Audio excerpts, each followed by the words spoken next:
The first time Emma Lockwood noticed him, it wasn't because of the mop in his hand or the faint smell of disinfectant trailing after him. It was because of the way he looked at his little girl through the glass of the daycare center on the ground floor of her company. His eyes, tired yet tender, carried a kind of love and exhaustion Emma hadn't seen in years. Most people didn't even notice him. To them, he was invisible, just the cleaner, moving silently through corridors at dusk. But to Emma, the man's quiet devotion tugged at something inside her she didn't realize she had been missing. Daniel Brooks had once dreamed of more. He studied hard, loved numbers, and even started a small accounting firm with a friend. But life didn't unfold as planned. When his wife fell sick and passed away, everything crumbled. Debt mounted, dreams collapsed, and Daniel was left with a 5-year-old daughter, Lily, and the crushing weight of survival. Cleaning offices wasn't his dream, but it was steady, and it allowed him to tuck Lily into bed every night. To him, that was enough. Or at least, it had to be. Emma, on the other hand, lived in a different world.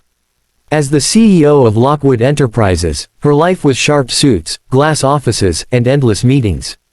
People admired her success, envied her wealth, and whispered about her loneliness. She never married, never slowed down, her empire was her partner.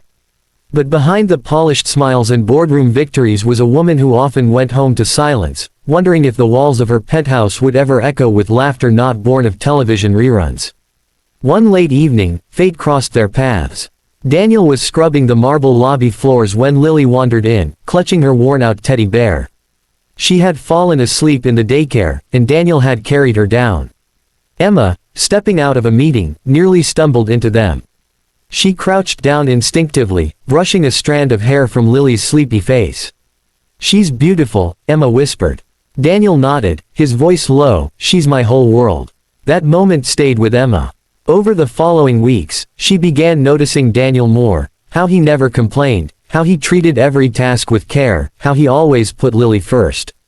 She saw his shoes worn thin, the calluses on his hands, and yet his posture held dignity. Slowly, curiosity turned into admiration. Against her own instincts, Emma found herself lingering in the lobby just to exchange a few words with him. But the world wasn't kind to people who broke expectations. When rumors spread that the CEO was too friendly with the janitor, Emma faced raised eyebrows from her board and thinly veiled insults from her peers. Daniel, too, heard whispers in the staff lounge, people mocking, suggesting he was chasing her for money. Humiliation stung, and Daniel began pulling away, afraid that his presence might ruin her reputation. Emma, however, wasn't a woman to bow to gossip. One evening, she found him sitting outside the daycare, Lily asleep on his lap, his eyes filled with quiet defeat. She sat beside him, her designer dress brushing against his worn jeans, and said, "Do you know why I admire you, Daniel? Because you fight for love every single day. And that's worth more than all the millions in my bank account." His walls cracked then, just enough for hope to seep in. Their bond deepened. Emma began spending time with Lily, sharing bedtime stories, even sneaking her ice cream on Fridays. For the first time in years, Daniel felt like he wasn't carrying the weight of the world alone. And Emma, who had spent a lifetime building towers of glass and steel, finally found warmth in the simplest things, an honest smile, a shared laugh, a child's hug. The turning point came when Daniel was nearly fired. A powerful board member, eager to embarrass Emma, accused Daniel of overstepping boundaries. Standing before the entire board, Emma made a decision that shocked everyone. "Daniel Brooks isn't just the cleaner," she said firmly. "He's the man who reminded me that humanity matters more than profit. If this company cannot respect him, then it cannot respect me." For the first time, Daniel realized he wasn't invisible anymore.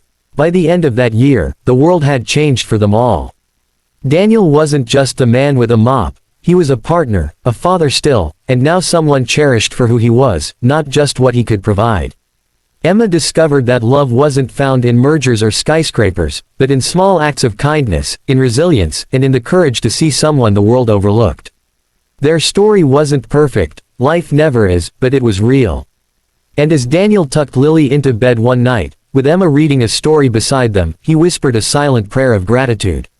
He had been just the cleaner, unseen and unnoticed. But love had a way of sweeping away the dust and revealing the extraordinary in the ordinary. And that, in the end, was the message their lives carried. No one is ever, just, anything. Everyone has a story worth seeing, a heart worth loving, and sometimes, the ones the world overlooks are the ones who change everything.